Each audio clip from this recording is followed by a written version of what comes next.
The following is a discussion with Bryant Wilson, a musician, producer, and gearhead. All right, Bryant, here we are in the studio or podcast space or whatever I want to call it. I don't even know. I keep going back and forth. I'm like, I can use it for whatever. But thanks for being here and being on the podcast. Yeah, excited to be here. Thanks for having me. Of course. We get to also rep the new mugs that we got in. Got some hot chocolate. And this is probably the thing I'm most excited about. Is the hot chocolate. It's pretty good. Can't go wrong with Steven's hot chocolate. Right? Can't. This podcast is not sponsored by Steven's hot chocolate. Not yet. Not yet. Right? Hopefully we don't get in trouble for that either, right? Nah, you won't. Well, it's been a while. I mean, you were out of state for a while, and now you're back. So let's talk a little bit about, like, first of all, like, since we've kind of parted ways a little bit, you know, in the college days. Yep. Yeah. What brought you out of state? What brought you back? And then I have some other questions we can get into, but I'm sure we'll just have a fun little conversation about music and what we're both doing. So shortly after graduating music school, after doing like some audio, video, post-production stuff, just kind of got tired of that and decided to pursue a career in sales at Sweetwater. Good old Sweetwater. Went to Sweetwater, went through Sweetwater University, was a sales engineer for about 19 months. Had a great time, worked with some really cool clients. And learned so much. I met so many cool people. Like, it was really cool to be able to, like, see Bob Clearmountain or, before I moved out to Indiana to work at Sweetwater, I had the opportunity to record, in like Periphery's, fourth album. Really? Yeah. Back in, it was like November 2018 is when I recorded, and then it was released the following, like, spring. Okay. 2019.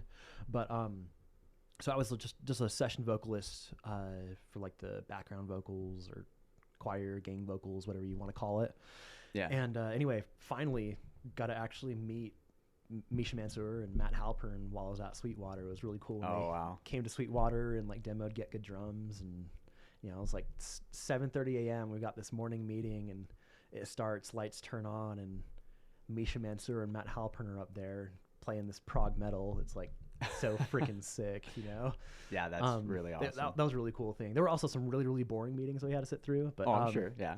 Yeah. I discovered that sales isn't for me. And that's fair. So to answer the other part of that question, what brought me back, Sweetwater was an incredible experience, and anybody that, like, wants to pursue a career there, like, feel free to reach out to me. I'm happy to talk to you about my personal experience more in depth. But it's a really, really awesome place to work. They have really awesome benefits.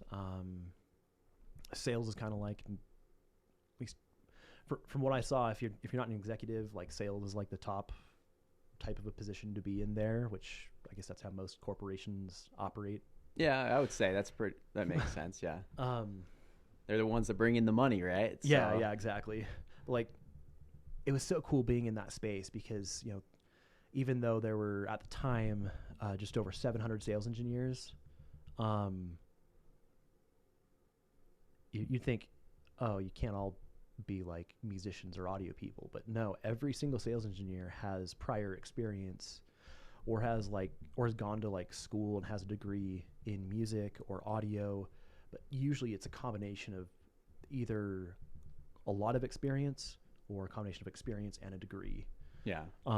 That's interesting that you say that because, I would have thought, okay, they're going to be doing sales, right? Like, they're going to have, they might just be salespeople, right? Or, but they have all this background in all these different areas as musicians and doing audio and other things, which I think that's very beneficial. So that makes sense why they would hire people that have that background. So, and they were all, like, as we're going through Sweetwater University, which Sweetwater University lasts 3 months.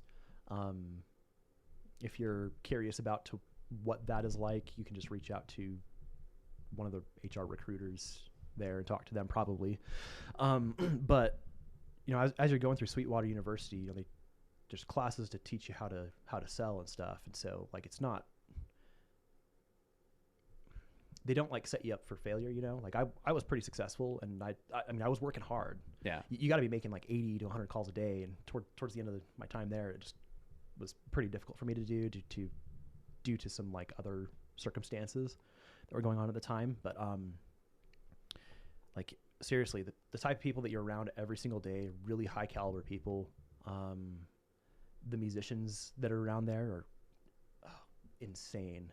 Like if you want to like find any kind of musician in a workplace, like obviously Sweetwater's the place to find that. You can just post on their like internal classifieds if you're like an employee there, and hey, I want to start this project, and sure enough, you'll get a bunch of people reaching out. Hey, I want to do it. I play guitar, or hey, I play fiddle, or whatever. There was some awesome bluegrass down there. There's some awesome like emo and pop punk, which is like totally my jam. Oh yeah, definitely. So yeah, I could go on and on about the experience of Sweetwater. Like it's just, I'm a huge Sweetwater fanboy. Like even after working there, a lot of people when they work someplace, it kind of like ruins the magic for them. Yeah. But like I got a greater appreciation of what Sweetwater does by working there. Like it's what the sales engineers do and what you have to go through, like all that training, plus all the continuing training that you have with all the extra meetings and stuff that are required. Like there's so much training that you get. And then in order to like sell certain pieces of gear, like, you know, recording consoles, or even some like high-end live sound consoles like the Allen & Heath like D-Live series, or like a Digico console, or even like the Avid Venue console. Yeah. For those, you have to be certified. Mm. You have to like go through training with somebody from one of those companies, like to sell like an API. API sends a rep out and literally trains you on the console. It's pretty sweet. That way really we cool. have in order to sell those consoles, if you get a customer that calls in and is like, hey, I want to buy an API 1608, and you don't have that cert, and they're one of your customers, well, you got to pair up with another sales engineer, and now you're only going to get some of that commission because you got to split that. Yeah. I got certified on a couple consoles while I was there, like the Allen & Heath D-Live console and the SSL Origin console. Okay. But and how many inputs are those? The Origin is 32 inputs. Okay. I believe. Okay. They just came out with a 16 channel version. Really? Okay. I believe of that. It's kind of like the happy medium, right? The 16 channels. Like you won't be doing too big of things with it, but sometimes it's nice to have something more compact that only does that many.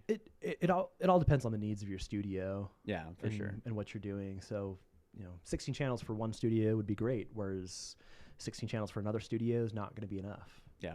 So it really depends on your needs and how you want the studio to function, too. There's a lot of people that will buy a console with the intent to just plug everything into the console. Yeah. That way they can always have everything patched in. Instrument, like it's like, oh, cool, I got my drums going, 1 through 12, and then I've got my synths, 13 through 16. And then I've got vocals 18, 19, or maybe vocals on 18, a bass on 19 or something, something like that, where you have everything just constantly patched in. That way you can just come in, record. You can just, if you're the production studio, you have a client come in, hey, I want to record drums. Cool. Okay, yeah, go in the studio. You bring up your template on your DAW, and then you're ready to record. You just need the tempo or whatever like backing tracks they might need to play with as they record. So that's awesome. There's so many different options for everyone. So you got to have that one-on-one kind of interactions with the studios or people looking to buy these consoles, which I think is really cool and serve a lot of different people. So sounds like you enjoyed your time there. So yeah. Look, one of the cool things that I really appreciate too is like actually talking to the vendors from talking to representatives from all those different companies. Gave me a lot greater appreciation for like RME, that company specifically. Their whole mentality with stuff is like completely opposite from the Apple consumerist mentality, where they, Apple makes something that is designed to fail within a certain amount of time, or designed to lessen become performance. obsolete after Yeah. a certain amount. Yeah. Planned obsolescence. That's the term. Yeah. Mhm. RME is completely against that, and some of their like their original Babyface that they released is still like they still support it and they still update drivers for it today, even though that was like over 20 years ago. There's no other company that I know of that does stuff like that, and so I was just like, That's really like, cool. wow. Yeah, they're super high end too. So like you're getting a quality product from RME, but you know that if you go RME, you're going to like your product's going to last you several years. Honestly, that's how they used to make things in the olden days, though. I feel like things to last, and then when we kind of started moving into the technology age, I feel like there's business people out there are like, oh, well, we can make a lot more though if we don't do that, you know. Yep. Which is weird because technology is exponentially growing, so there's always going to be new things coming out. So I don't really understand that mindset, you know. Like it's like just build a good quality product, people will continue to buy it. Yep. Like yep. But yeah, that's a whole other thing in corporate America we can get into. But well, I mean, like a lot of companies use the pandemic and inflation as like a way to jack up prices. Yeah. And then you see certain companies that now are bringing their prices down. One company example is like Neural DSP with the Quad Cortex. They sent out like a mass email to everybody that subscribed that they were doing a price drop because the prices went down on their parts, and instead of keeping that margin, they wanted to pass savings on to their customers. Oh, that's awesome. So they just retained the same percent of margin because their costs went down, and they passed the rest of the savings on to us. So it's like that's super cool. You know, it's cool that companies will do that, but then of course there's the other ones that just go the opposite way. Yeah. But I mean, anyway, that's kind of political. Sorry. No, it's all good. I mean, that's kind of the the good thing and the bad thing about like consumerism and capitalism, right? Like there's the potential to fail and potential to succeed, and then competition, right? So yep. I think over time though, especially in America, we don't like putting up with, you know, products and brands and stuff that do that to us consumers. So I think over time a lot of those are going to have to make a change, or they're going to fail. I mean, and that's how you do it. You talk with your wallet, right? Like that's the way you got to do it. And I think people have forgotten that. Money talks. Yeah. Money does talk. Yeah. So, well, okay. Well, I think that you kind of already covered one of my questions, but let's look at one of the other ones I have here. So we talked about Sweetwater and how it was selling. The first one I have here is, how old were you when you wanted to be involved in music, and how did you know you wanted to be involved in music? Man. I know it's kind of a hard question. Yeah. Kind of like the most defining moment of when I know that I wanted to like go into music, more specifically like audio, was in high school. For my 16th birthday, I got a USB microphone. It was an Audio-Technica AT2020 USB. Let's go. Yep. So I got that, and started just like recording and like using my family computer to record, and just got obsessed with like, oh man, how do they make their acoustic guitar sound like this? Yeah. Like, oh man. And so I just tried to figure out how to like make my guitar sound the way that I had heard on records, and experimented tons, spent hours and hours and hours, and I just was spending a ton of time at it, and was like, this is like really cool. I love doing this. Like I want to do this, but I didn't know anything about like how to even make money in that, because I was only like 16, you know. But yeah.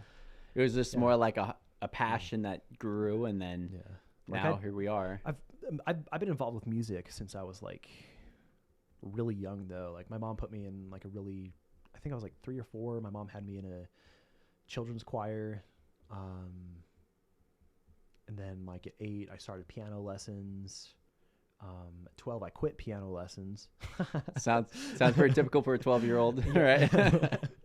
At 14 I started teaching myself how to play guitar. And then throughout high school started picking up piano again. I don't know. kind of got that musical bug throughout high school, and it just never left. Yeah. Yeah. That was kind of similar to me. I wrote lyrics and poems, but then at the end of high school, I really just got like this want and need for music, and that's kind of what I've had ever since. But Is that what led you to Snow then? yeah, so for me, I was going to I was actually going pre-med, and so I was taking a lot of classes from a technology college while I was still a senior. And I was taking like medical math, medical terminology, all those other, fun medical classes. Yeah. And I did well in those, and I was very interested in them. But I had a medical math class that was a self-paced class, and then you would go to the professor and then take a test. And I flew through it super fast, and I did it in like maybe like a fourth or a third of the amount of time that you had in the class. Yeah. And because it was self-paced, then I was like done. And so I was like, told the professor, I'm like, am I good to just like go? He's like, yeah, you're done. You passed the class. You got a good grade, so you don't have to be here anymore. It's like, cool. So my high school had a music teacher and a guitar class specifically, and I didn't know hardly anything about guitar at this point. Like, I stole my brother's guitar every once in a while to like try to write a song. Yeah. And eventually my mom saw that and bought me a guitar. But Nice. that's kind of what. Thanks, Mom. Yeah, my mom's great. But I asked the music teacher, I was like, hey, can I sit in on your classes and just like, learn, even though I'm not enrolled in it, right? He was like, yeah, that's fine, but you have to take all the tests and quizzes and things like that if you're going to be sitting in my class. I was like, yeah, that's totally fine. I'm happy to do that. And I was the only one that got an A in that class, apparently, even though I didn't get a real grade. And then Ryan Conger is his name. He was my music teacher in high school. Nice. And he's a very profound and skilled organist as well, and guitar player, and he used to be the music teacher for Fast Forward Charter High School. I don't know, for many years. I don't believe he works there anymore. I think he works for USU now. So, but he plays in a lot of jazz groups as well. But he told me, he was like, I can see you really like you really cling to the guitar and you really like it and you have some potential here. He's like, have you ever thought about going to study music in college? And I was like, well, not a lot, but I do really like it.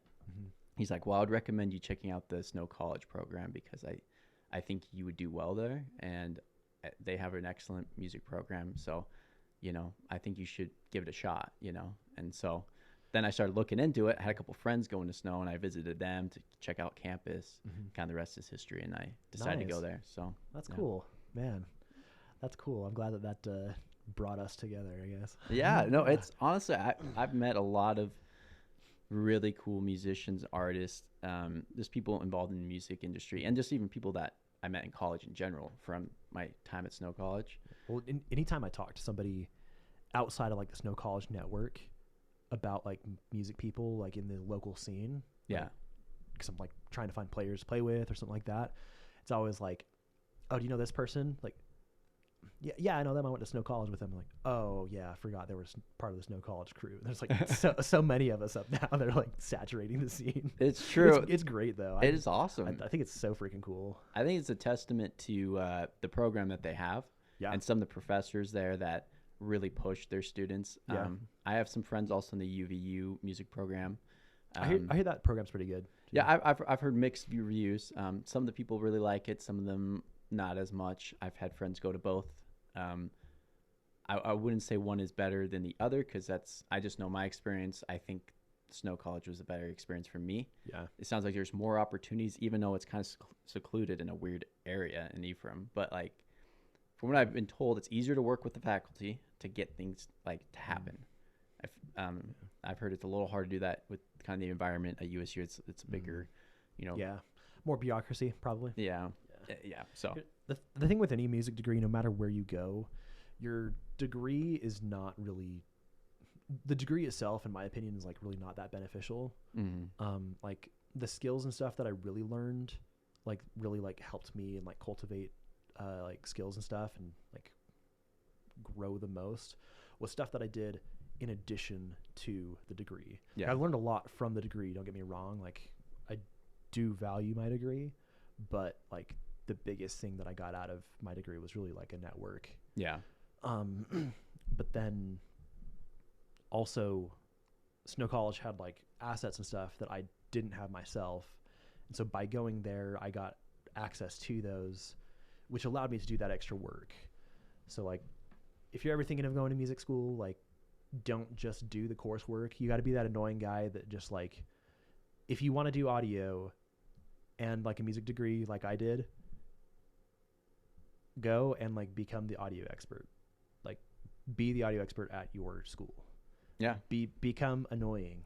Like be that guy. Be that guy that's always looking to record somebody or always looking to do something. If you have like recording facilities, which every music school should have recording facilities, and if they don't, then you probably should look at going to a different music school. Yeah. Should have some. Yeah. You know, if there's recording facilities and you want to do audio and you're like in a music degree, find out a way to become the manager of that like studio. It's exactly what I did. Like I found out who was like over them. I found out, you know, how to like basically just like, oh, this guy is the guy that hires the students to like manage the studio. Cool. I'll just go up and talk to him. So I like went up and talked to him and took his class, took his other classes, and he like finally hired me and gave me a shot. And I did like a pretty good job at running the studios, and I tried to keep him pretty busy. I didn't have to necessarily keep them busy. I was just supposed to be there just in case students wanted to use them. Yeah. But like, I was like, if I'm obligated to be here for 4 hours, you know, this night, I can sit here for 4 hours doing nothing, or I can sit here for 4 hours. Oh, I can sit here for 4 hours doing nothing and wait for a student to come in, or I can be proactive, and as long as there's no student projects, book some musicians to come in and record something that they may want to do. That way I can learn how to record musicians in all different types of settings, all different types of genres. So like I had jazz combos come in, I had rock groups come in, I had singer-songwriters, I had to do a recording for a conch shell. That was really interesting. Okay. Yeah. That is an interesting one. Yeah. I learned how to mic a French horn, learned how to mic basically like any instrument you can think of. Yeah. And if there's an instrument that I don't know how to mic, because of all that experience that I got by being proactive and getting people to come in, you know, if there's a situation that I haven't been in, I'm not worried about it. I can figure it out. Yeah. Really easy. That experience. I've got my like problem solving like down essentially. And honestly, I feel like that's one of the biggest things you learn kind of in college in general. You should learn at least. If you didn't learn that in college and you got a degree, you got the wrong degree. Is the problem solving, right? Because, you know, some degrees are a lot more specific on that. Like, okay, I'm going to use this formula to solve this problem, right? Depending on what you're studying. But like practical live settings, like I would say one of the best things that I learned is that problem solving, like live sound. Like, okay, we're here at the concert hall. We have a concert for students that are going to be on here in 2 hours. And for some reason, this isn't working. All right, let's figure it out. Okay, are they plugged in? Yes, they are plugged in. Okay, is the snake, you know, connected where it needs to be? Are we formatted correctly? Oh, okay, it's the XLR that's bad. Let's change that out, you know, like, and that's helped me a lot in like live setting. You know, I've also had a lot of experiences with our 80s band because we'd run sound for ourselves like most of the time at the beginning until we got to the point where they would have sound guys there for us, which was so nice from doing it yourself. Yep. But then we had to learn, me and Blake and whoever else was helping do the sound, because the band all helped out, which was great.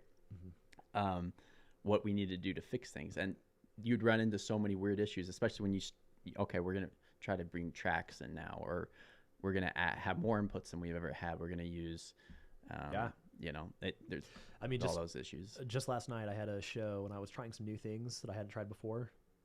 Like I wanted to record, like film the show, and I also wanted to multi-track record.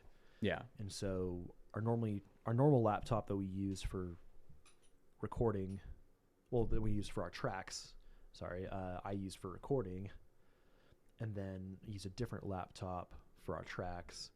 And there were some issues throughout the night, and our tracks ended up stopping a couple times. We just played through it, Yeah. You But got to, right? but we had technical difficulties with some stuff that we just hadn't like tried before. And when you try something new, something's bound to go wrong. Sometimes like things are successfully executed, sometimes they go wrong, and it's okay. You just gotta look at the next one. It's true. I mean, that's the best way to look at it. With that being said, though, were there solutions now if you were to do it again that you've already found that would have made it go a lot smoother? Yeah, and see that those are the lessons that are going to go. You're going to take for you the next time that something like that happens. You'll be like, oh, I already had issues with something like this, and this is why. Yeah, let's fix that.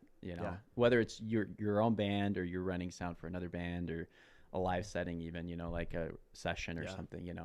That's why familiarity on gear is like essential, as not just a musician. Well, as not just an audio engineer, I mean, but like as a musician as well. Yeah.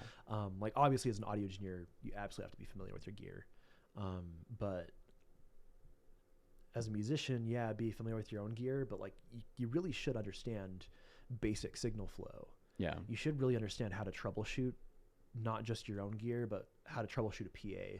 There's going to be a time where you're going to be in a position where you would have an opportunity to have a gig if you could run sound for yourself, but because you don't develop those skills, you lose out on those types of gigs.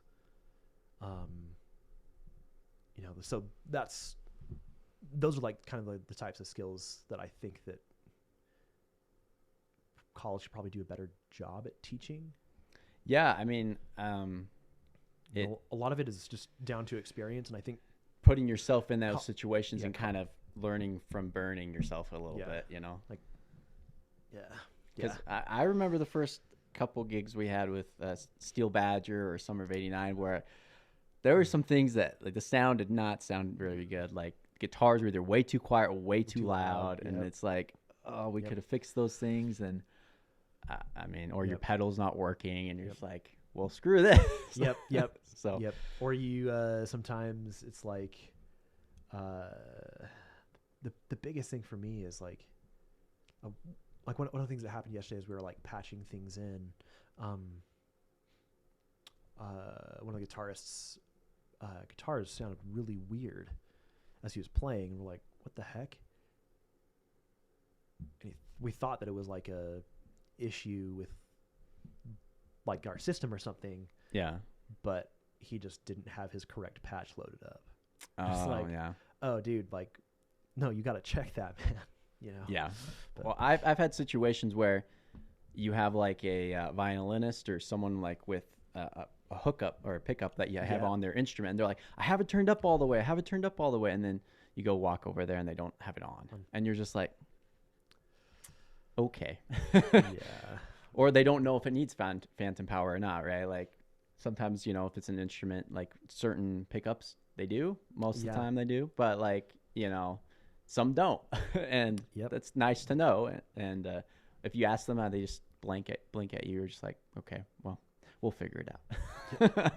But you should know that if it's your pickup and you bring it to shows and you expect engineers to know exactly what's going on, you should at least know the basic understanding of it. Right? Yeah, because it's your gear. Yep, it's your gear. You at the bare minimum, you need to know your gear, but like really, you don't do the bare minimum. Like you should do more. Yeah, if you just like are one of those people who are like, oh, I'm not tech savvy. I can't do it. Like, stop telling yourself you can't do it. Like, I hate to say this, but like, it is really not that hard to set up a PA. It's not that hard to learn basic signal flow. No.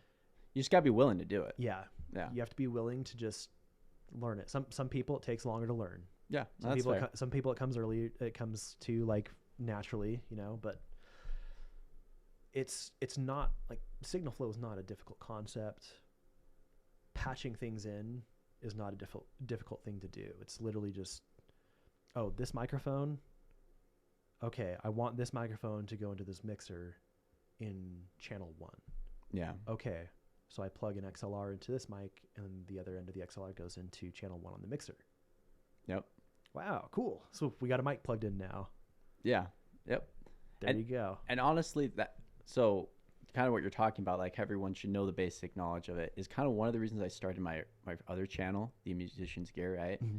is because one, I love talking about this stuff, but then two, like I've made videos teaching how to do different things. Like obviously I haven't done everything, but like, okay, like one of my videos I posted not that long ago, it's like talking about what a DI box is, why you use one, like what's the benefits of it. Because I can guarantee there's a lot of musicians that have no idea what a DI box is, or they know what it is, but they don't know why you use it, right? Yeah, I mean, like, there were times that I talked to customers all the time at Sweetwater that they were trying to do something, and I'd be like, okay, you've got some keys. How are you plugging that into your mixer? Yeah. And they're like, oh, I didn't know how. I was like, yeah, like if you're doing a longer run, especially, you want to make sure that you like have a DI box so you can go from an unbalanced to a balanced signal. Yeah.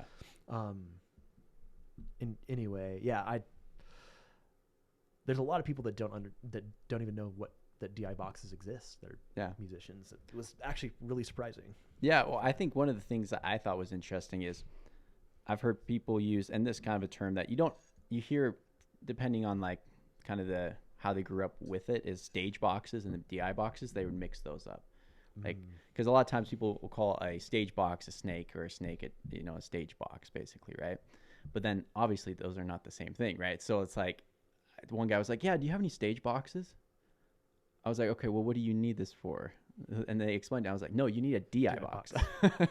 So, or I would say, hey, like someone would be hiring me for sound to do something, and the person hiring me, you can tell they don't know very much about audio, and I'll be like, okay, so where's your stage box or snake? They're like, or what? Yep. I was like, okay, well, where's your mixer? Let's let's start there. But anyways, there's so many places you can learn. For example, YouTube. I've learned a lot of things from YouTube. I think it's a great format for learning. Honestly, I know I've plugged Sweetwater quite a bit, but Sweetwater has an awesome online glossary on their website. If you're wondering what any term in music is, you can look it up on the glossary, and they put it in like really easy to understand terminology. Or definitions rather. Yeah. But then they also have like a bunch of like articles and stuff as part of that. Obviously, like marketing stuff too, but their articles are really, really good and insightful too. They cover all different types of things, whether it's audio or music gear related. Yeah. So if you have like questions regarding that stuff, like that is really an awesome online resource. And that's just on their website. Mm-hmm. And it's just completely free. Yeah. And that's so awesome. Like having those type of resources, and that's half of it, is just knowing where to go. Cause I feel like the people are like, oh, I can't do it. They just don't know where to start. Also, I think kind of plugging and going to college and learning stuff. I think for some people that format is very helpful because they just aren't kind of the self-starters. Like they need someone to kind of show you how a professional be like, this is where you'd go for these certain things. And you're like, oh, okay, well, this person's a professional teaching me, so that's where I go. Instead of, some people, they don't need to go to college, especially in music, not a requirement at all, right? Yeah. But they're more self-starters. They're like, I'm going to find out where I need to find this information. And they find it, right? Yeah. But there's so much stuff. I mean, in today's world, there's not a lot of excuses to, like, not know basic things because you can look anything up on your phone. Like, yep. I mean, our parents didn't even have that. Like, like they had the beginning of the internet that had hardly anything on it. Yeah. But nowadays, it's like everything's at your fingertip. So, yep. If I ever have like a question on a piece of gear, the first thing I do is go to Google and Google search that piece of gear, manual PDF. Yep. And then I start looking through the manual because the manual is the best way to learn, honestly. It's true. It's true. I mean, it's where most of the questions are. Well, most of your questions can be answered unless that product was made by Behringer or any Music Tribe product. Well, some of it's just how it goes, I guess, right? So, yeah. All right, let's see where we're at with the questions as well. So we went over those. Oh, this one that I wanted to talk about. So Young Define, right? Yeah. Young Define. That's your band. Yep. We're the only bummer rock band in Salt Lake. And I love that little description of you guys. Salt Lake bummer rock. Yeah, bummer rock. discuss that just briefly, like how you guys got started, when you started, and what your goals are for 2024 specifically. Yeah. So, yes.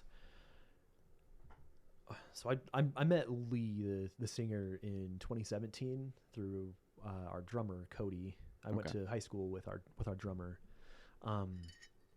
but I reached out to Cody in like 2017 because I ended up buying this online course this online like producing course that like actually gave me a lot of like insightful info, and I really liked it. So after I learned awesome. it's the course that like introduced me to like Beat Detective and stuff in Pro Tools. Yeah. And so I just learned how to edit drums. And I was like, yo, I need a drummer to like record drums, and I know that like Cody likes the same music that I like. So I want to see if he like wants to come down and like do a cover or something. So I was like, yo, you got anything you want to record? And he's like, yeah, I actually have like this song that I want to come down and do. So they came down and recorded with me in 2017. Okay. And we did this like demo of this song, and then in 2019 in March, Lee reached out to both Cody and I because we were hanging out a lot. Yeah. And I was like, yo, I just booked this show in May at Liquid Joe's. You guys want to play it with me? And like we hadn't jammed at all. Yeah. At least the three of us together hadn't jammed. We were just hanging out like normal friends. Yeah. And I was like, yeah, I'd be down. And then Cody's like, yeah, I'd be down. Like, what instruments are we going to do? Yeah. And so our first show that we played, Lee sang and played acoustic guitar. I played bass. And then we had like a stripped down kit with just like our drummer played those like straw rods. Oh yeah. And that's what we played for our first show. And actually, that one song that we recorded in 2017, we ended up playing that night, but we hadn't practiced it at all. Yeah.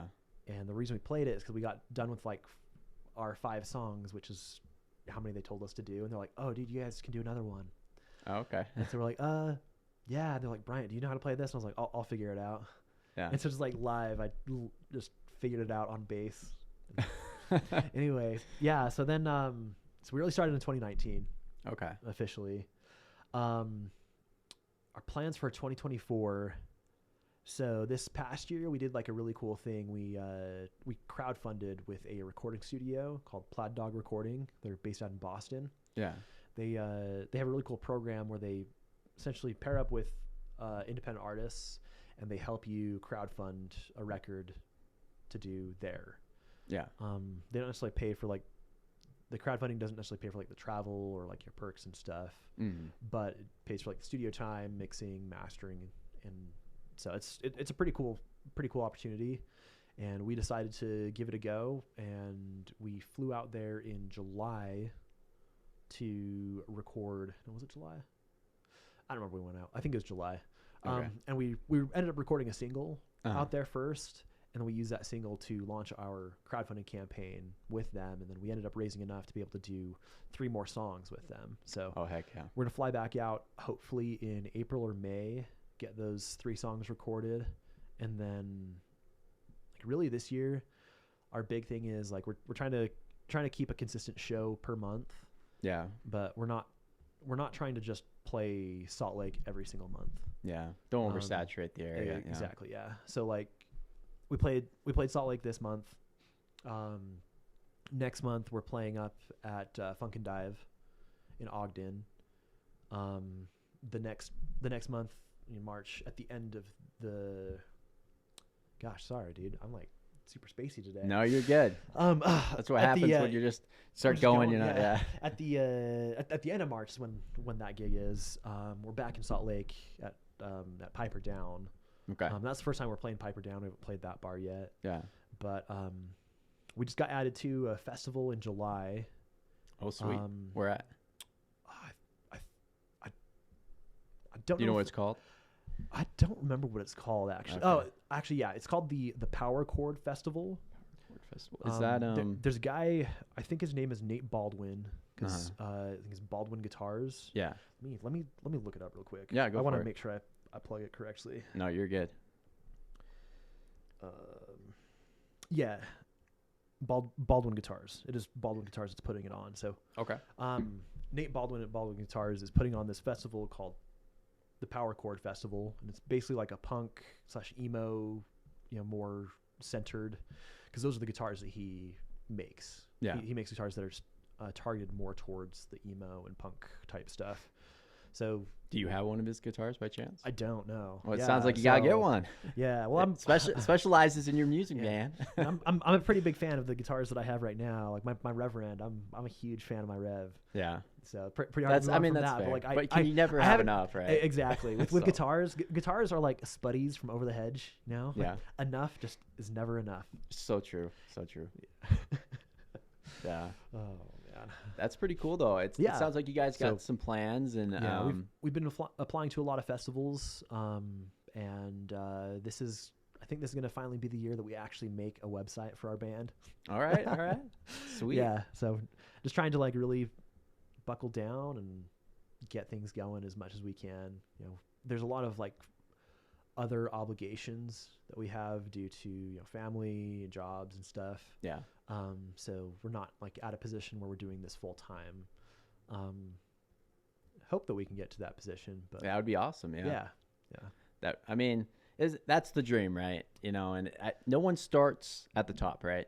Nope. It takes time, and I think the key for any musician, right, is to kind of look at it and treat it like a business before it's a business. Absolutely. Right. You got to make good habits of like how you're reaching out, how you're promoting yourself and everything early on. Practicing. That makes a big deal, right? Yeah. And then finding opportunities, right, and not oversaturating yourself in one spot. It also depends on what your goals are, but I'll take that even a step further. Not even just finding opportunities, but making opportunities. Yes, that's the biggest thing that I'm like understanding now, is that it's not necessarily about just finding opportunities, because to me that feels more like you're just kind of like waiting for opportunities to come to you. Yeah. Whereas like making opportunities for yourself, you being proactive to make something happen. Yeah. So like, since I moved back to Utah, one thing that I've been trying to do is like I want to get more, active within the Utah music scene, whether that's in Salt Lake or Provo. And I've been focusing more on Provo recently because that's where a lot of my music friends have been having gigs. Yeah. So I've been going to those. And I've been going to a lot of shows, like a lot of local shows. Just I'll see like, oh, there's this new band that's playing with one of my friends' bands. Oh, that's cool. I want to go support my friends. Absolutely.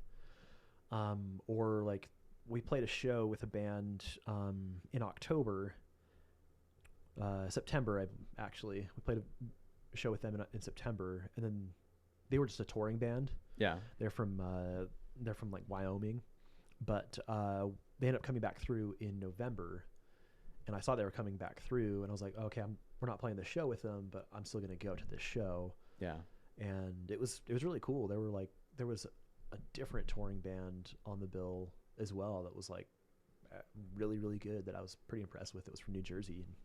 So it's exposed me to like a lot more music too. Yeah. So I'm going to all these shows. Like I love punk and emo and stuff, but I'm going to all these like indie rock shows or these alt pop shows. One of my like, I want to call him a friend, but I actually haven't met him in person yet. Okay. But he has a band. He has like a like prog metal-esque type band. Yeah. And I had actually never been to like a metal show. It's sort of like kind of like harder alt rock actually, but they kind of. So is it closer to like hardcore? They're kind of getting towards like the.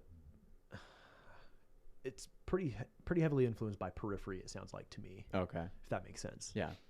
But anyway, they had a show at like the Depot, and I was like, oh, that's cool. And they went on like this little like mini tour. Yeah. And so I want to go support this guy. I actually ended up not being able to meet him that night. Yeah. And so I reached out to him later, like, yo, we got to like finally meet sometime. And so we're trying to plan something. But yeah. Yeah. I think you can have friends though you haven't met yet. Like, yeah. I mean, depending on how the relationship is, because I mean, with like he and I, like he used to, if he was too booked, he actually started sending me clients before I moved out to Indiana when I was running my studio out in Provo. He sent me a couple clients and then I would refer people to him all the time just because I heard his work and I liked it. And so people would reach out to me sometimes, be like, hey, can you like do this? I was like, oh, I can't, but like you should reach out to this guy, and he's probably booked out a couple months, but he's worth it.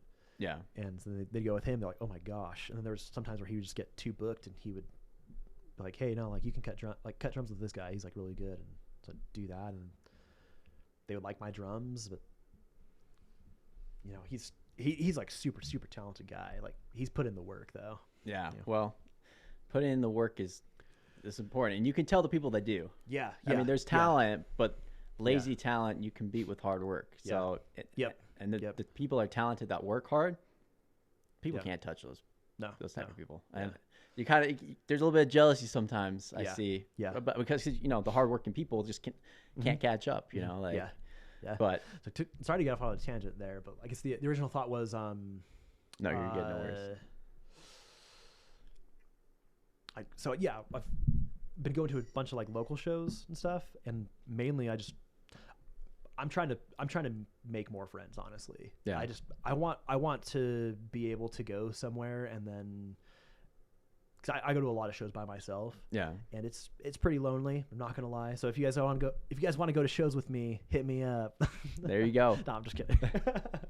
Hey, no, I mean I'm always down to go with new people. You know, like, and if you ever want, you know, so hit me up sometime. And there's times I actually reach out to people, and I always forget to like reach out to people when I'm going to a show too. Yeah. But there's sometimes where I'm like, oh, I've got an extra ticket. Oh yeah, let me see if I can like get somebody to like come and fill this show, and it's like 3 hours before the show. Yeah, you know? I'm classic for that as well. I think kind of musicians have a bad rep of just like putting things off to the last minute and then trying to just be like, all right, let's do it. Right. Yep. And sometimes people can come through, but it was a little easier in the college setting. I feel like you're like, all right, I'll put off this assignment. Or something. Yeah. Right. A lot easier to procrastinate, but yeah, basically like if you like if like you're trying to like grow a music career, like that's what I'm trying to do right now. I think that like the best thing that I can do personally is just stay involved. Yeah. It's all about growing a community and stuff. And so if we can get like, if you can grow a community around your band or grow a community around your studio or something like that, that's what it's all about. 'Cause that's going to like keep everything together. So it ties back to the making opportunities for yourself, like creating that community. And that's exactly what I'm trying to do right now by like just attending these local shows. Yeah. Well, we'll wrap up then. But the last question is, who was your biggest influence or mentor in music? Bless you. Excuse me. Yeah.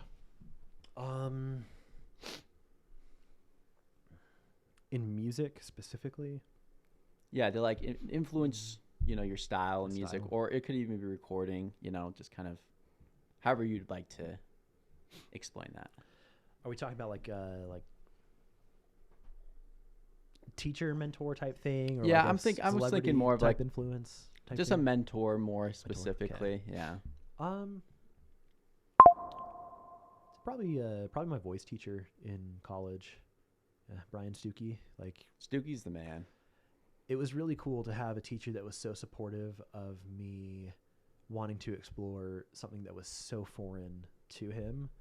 And he was so supportive of helping me get there and really helped me achieve the goals that I wanted to achieve, you know, during that time while I was in college. So, you know, I got to explore some more extreme vocal styles like screaming and stuff and adding more grit, and then trying to like make those types of sounds in a healthy way. So like, you know, just hearing all of the music and stuff that I grew up with, hearing the stuff that like I listen to now, and like kind of like this post emo stuff, that's that I'm like really into right now, requires like a lot of screaming and stuff. And yeah, I just always liked the more like aggressive, those are more aggressive vocals, or kind of like the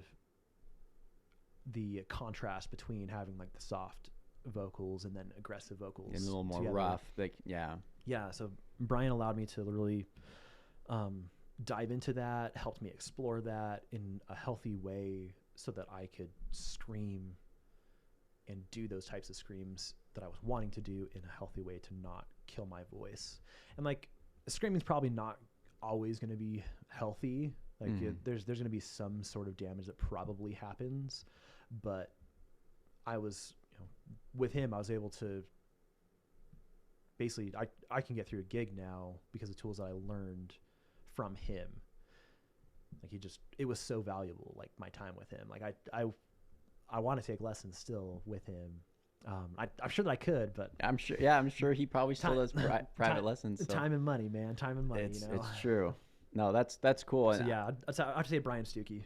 Yeah, for sure. Brian Stuckey. I've always had good interactions with him. Then, I wish I could have had time taking lessons like he did. I guess kind of a plug for like an audio mentor, like Ben Harris as well at also at Snow College. Like seriously, was amazing.